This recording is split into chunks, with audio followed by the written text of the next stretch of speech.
So I think hunting here, it's like a voyage of discovery. What's over that next ridgeline?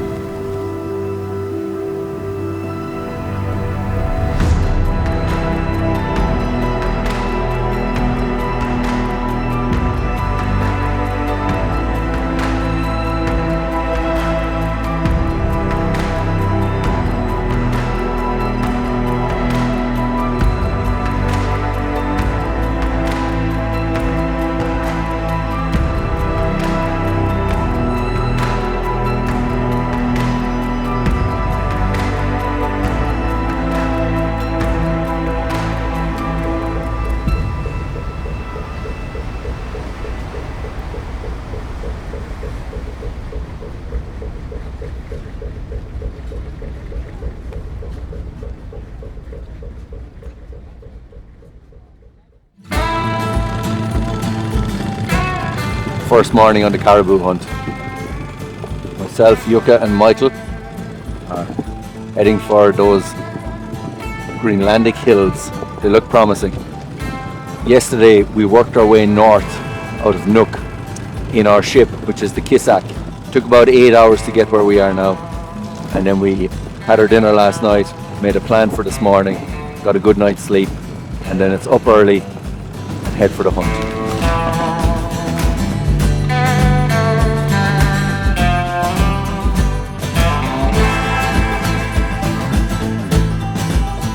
The seeds have a sort of nutty taste.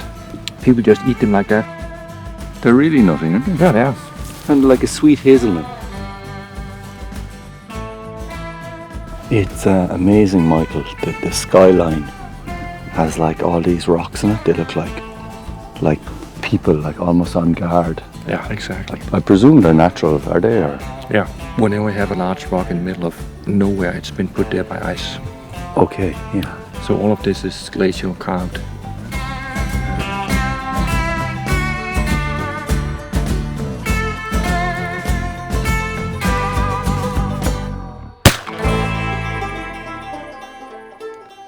Some nice shooting. Yeah. Yeah. Excellent tool.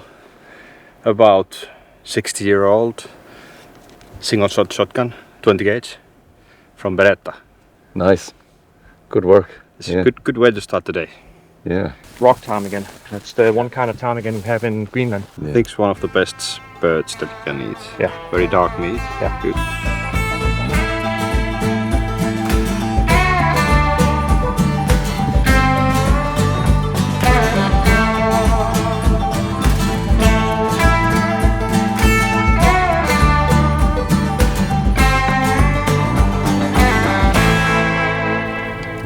So we found some reindeer.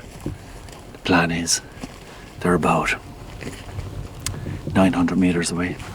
So to get the best advantage of the wind, we're going to hook around this mountain behind the ridge line, down from the high ground, and kind of get an overwatch on them.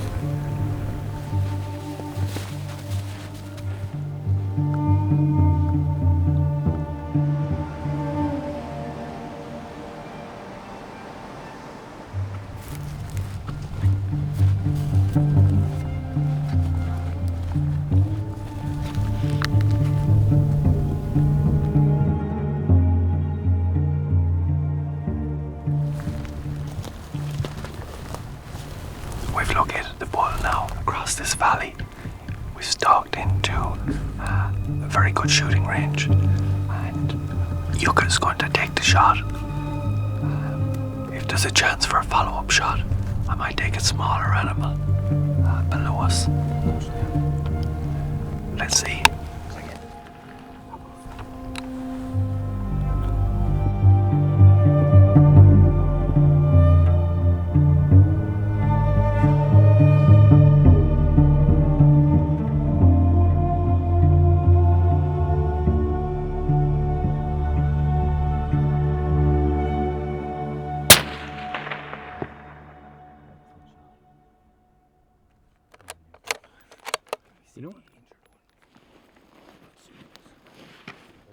Good lie, good Yeah. rifle, Happy days. best Yeah. spotters in the world. So I was aiming it in here, behind the neck, because I thought that if I go straight to the neck, there's a lot of these loose parts. So better to try to hit it definitely hit the spine because immediately. Yeah, it looked like it. Yeah. No Christmas. A little bit velvet. Yeah. Also, nice one. Yeah. Really nice shot. Oh, the cord is so. We want to remove the tenderloins. Yep. Because otherwise we cut straight through them. Traditionally in Greenland you just cut straight through them. Okay. This whole frying up stuff was never really big in Inuit culture because everything got boiled. What an incredible hunt. We've all the meat packed up. I have front shoulders and some organ meat in my pack here. Jukka has the hindquarters and Michael has the rib cage and the neck meat. So we'll back to the boat now and we'll get to prepare some of that meat for a hearty feast tonight. But for me, it's an experience that I want to share with my friends like we are here now. We haven't seen each other for a couple of years, and always nice to get together and share the experiences. And these moments we will cherish very long time. Just the idea of hunting and fishing for your own table is sort of the thing that I like to do. So I'd really encourage people to try. The feeling you get when you basically have a meal that you provided for yourself is quite unique. It's a completely different feeling, and it sort of takes you back to your roots, so to speak. I suppose in a country where farming is not a viable method of producing protein, then of course the fish and the wild meat have a huge value. So I enjoyed that kind of rerouting of that experience. You respect the nature, I respect the game. I do it ethically as possible, and like on this hunt, every piece of meat is consumed by the local people here. So we didn't leave anything behind. It was a hard thing to carry all the meat down, and all the fish that we have taken, everything will be eaten. So I don't see any harm on that. When I'd hunted caribou before, it was without a guide. So I didn't have the benefit of that local knowledge and experience and tradition, and I really enjoyed that on this trip. And it was exploring this incredible landscape and, you know, peeking over that ridgeline, searching out each little nook and cranny and seeing the deer and watching them, watching their behavior, seeing how they live, what are their patterns, what do they look like, how are they adapted to the environment. And that's, for me, that's as exciting as taking the meat home. I really like the part where we come back to the ship and the cook prepares the meat that we shot ourselves.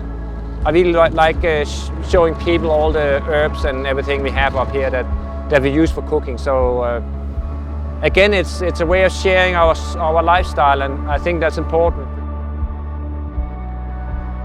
I think my lasting memory of it will be kind of from a visual perspective, is coming down off the mountain and seeing the red and black ship sitting in the bay and knowing that that's where the tales will be retold and how your adventure unfolded today and sharing that story with others.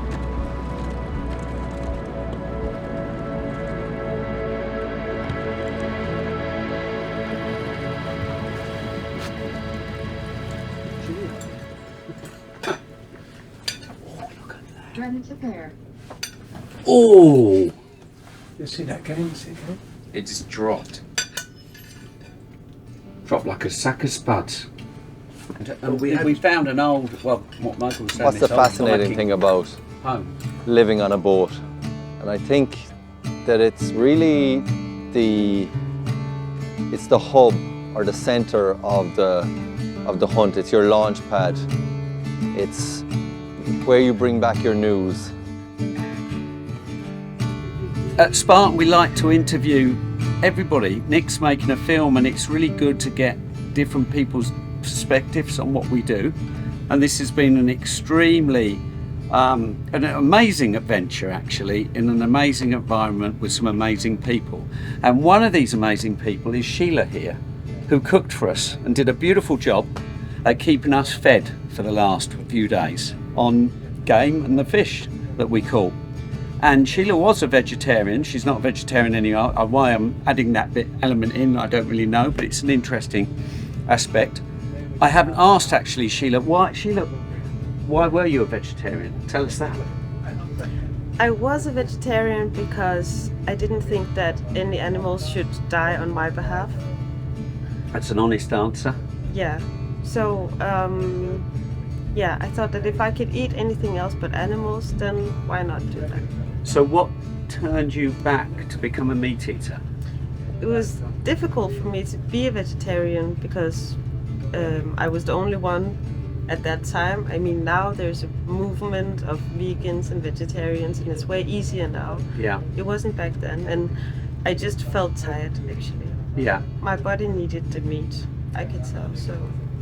Are you welcome? Thank you. I made a chocolate cake though. Oh, Jesus. Wow. What happened? You did make the wonderful curry, didn't you? I did. Yeah, Well, it was delicious. I think everyone had seconds.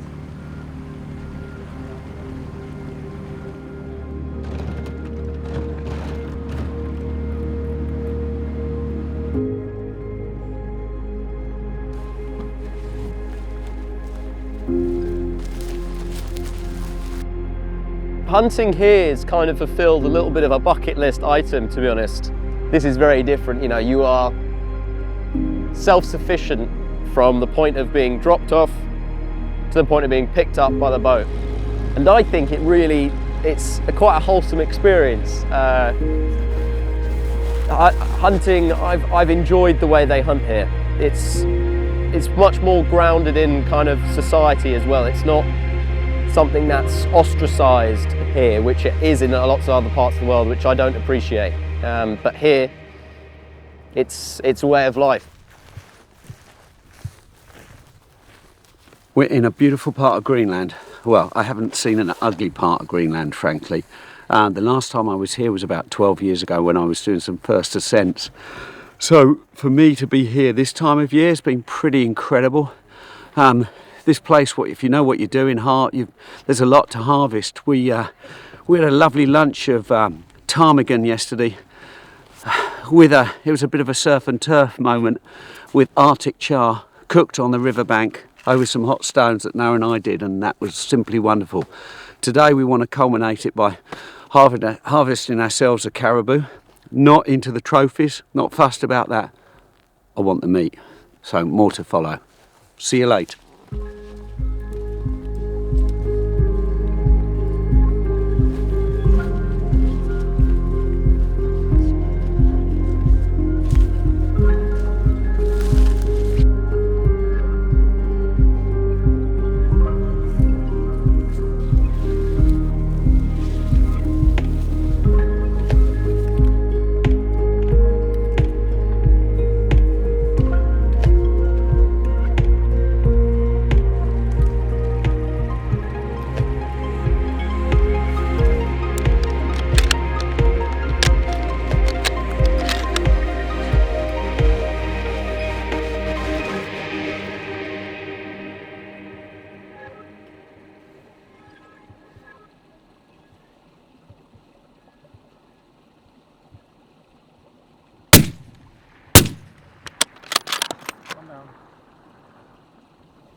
Three down. Thank you, sir. Thank you, guys. Thank you. Well done. That was great. What a fantastic thing to do together.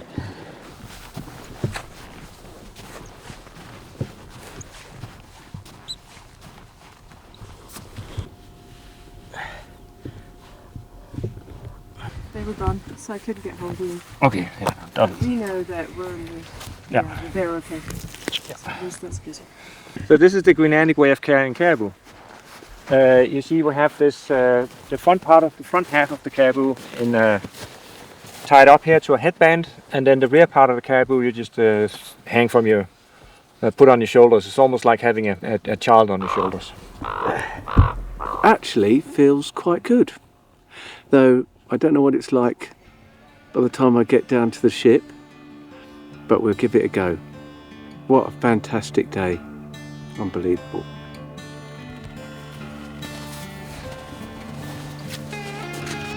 I really like to show that we basically hunt, we hunt for the meat.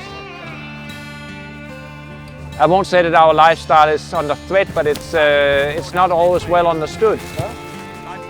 And it's sort of important to us to get through to people that this is our life. It's not something we do because we're bloodthirsty. It's something we do because that's how we've been living for thousands of years, and we'd like to at least keep part of that tradition alive. We watched guys walking in from the other side of the valley on their own, shooting their deer, harvesting absolutely everything, and on his own he carried it all out to his little tent and then got in his little boat and went home. If you could just show people the tip of that at home and just to show them what people do here and how they respect their meat and their animals, a lot to learn from that. We actually invited out the chef on the ship. She hadn't been hunting before. She just arrived in Greenland 5 days ago and thought, well, why not? Why shouldn't she go out and see the same things as we've done? You don't have to own a rifle and be a hunter to go out with someone hunting.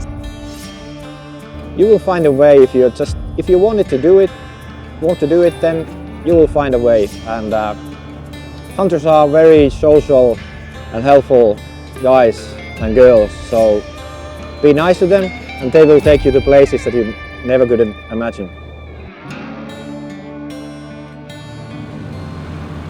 Michael is going to talk us through this delicacy. Is this a Greenlandic speciality? Actually, I don't know. I suppose that other people eat jaws as well. I mean, is that we take the whole jaw down, and then a lot of times this gets eaten in the field. So what we've done with this is simply take the jaw and boil it for like an hour and a half, 2 hours, something like that. And then the meat here is just really delicious. It's a little bit like sometimes you get pork jaws, but they're made sort of like if it was bacon or something like that. Yeah. And then there's two sort of kinds of meat here. There's the jaw meat. Yeah. If you want to try that. And then there's the tongue. And of course, tongue is eaten in a lot of cultures. It's a nice big piece of meat. And if you just boil it for an hour and a half, something like that, and just peel it like this. So you did this in a pressure cooker for an hour and a half? No, actually, I would do it in a pressure cooker for about 45 minutes. This one, we don't have a pressure cooker on board, so we just have it in, I think we boil it for about 2 hours, and that's the tongue part.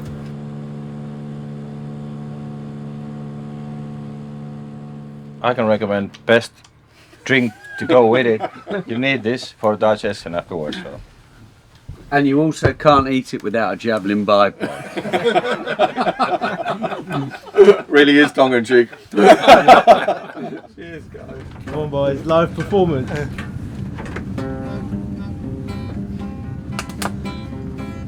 Dad left home when I was 3 and it didn't leave much for Mom. Me except his old guitar and an empty bottle of booze.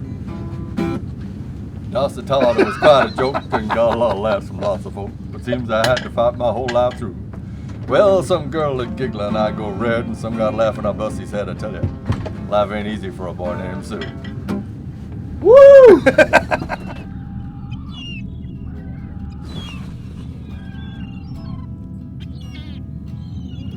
So, last day on the boat, been a fantastic trip, wonderful crew, great chums. We're in this tiny little area now, 100 metres below us. Hopefully there's lunch, some redfish. I've never seen redfish before, so I'm looking forward to this, and apparently they taste really good. Our problem, and I laugh about this, is you've got to get through the cod, which are about 80 metres deep, to get to the redfish. And if you catch cod, you got it wrong. What a problem to have. The cod! Yeah. cod. Failed, Noah. You put it back.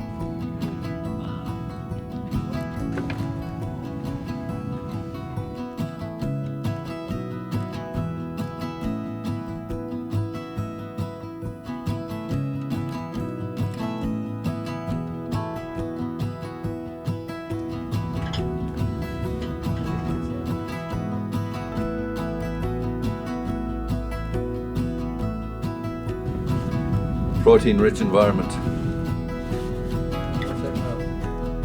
It's ours now! We claim this one! Hand cod. Yes!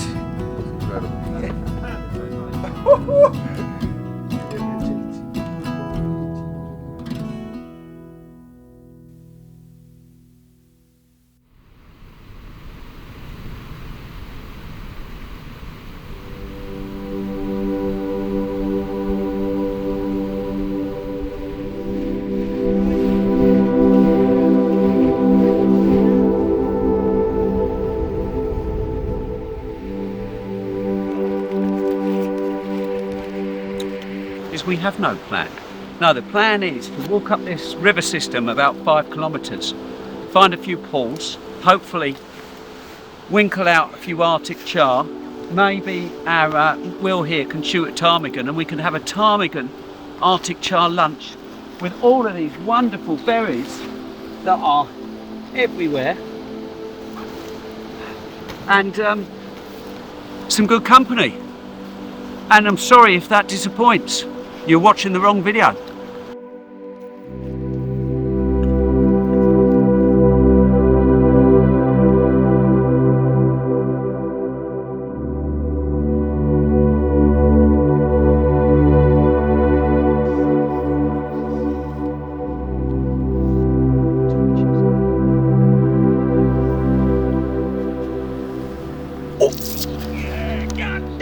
Cock-a-doodle! Cock-a-doodle, cock-a-doodle! I think you got a small one. That's all right. It's a good That's a little start. char. Scutter. I think we need to ceremoniously eat it raw. Look. That is lunch. Thank you, Twin Peaks boys. And Gordon. Beautiful. Oh my God. We're here in Greenland.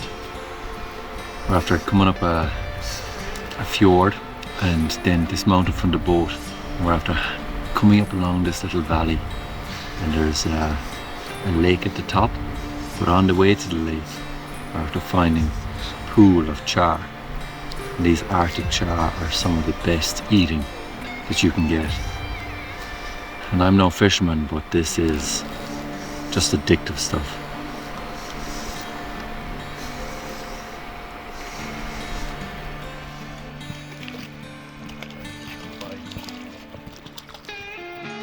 Fishing. Really, on the fly in Greenland. Haven't fished in 30 years. My goodness, it's absolutely unbelievable.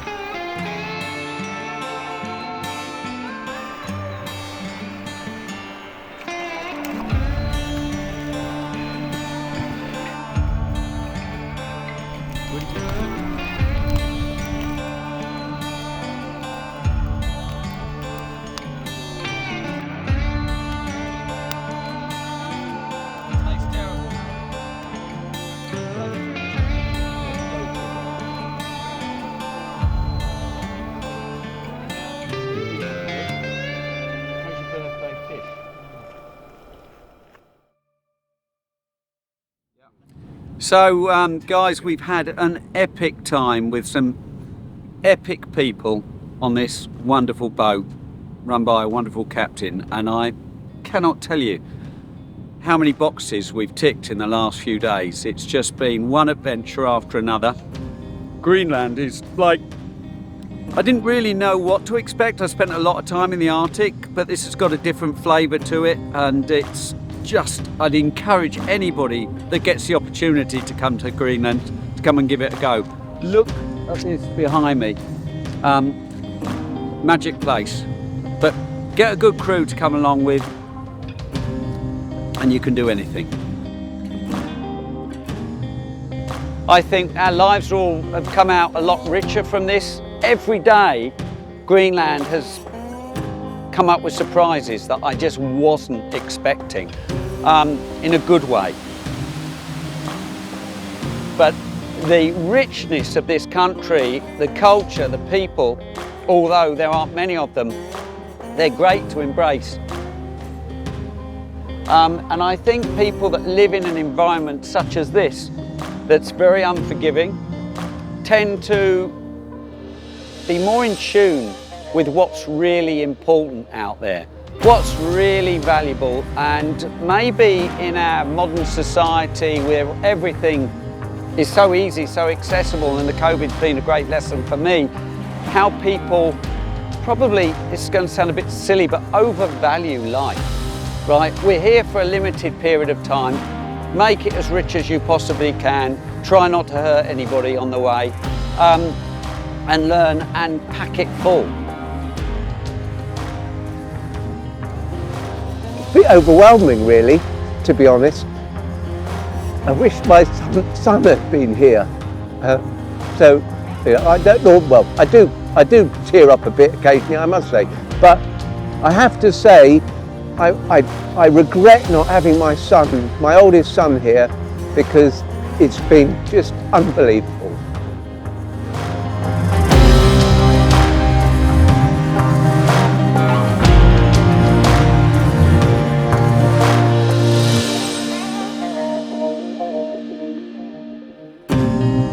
But 3, 2, 1. Oh! Jesus fuck!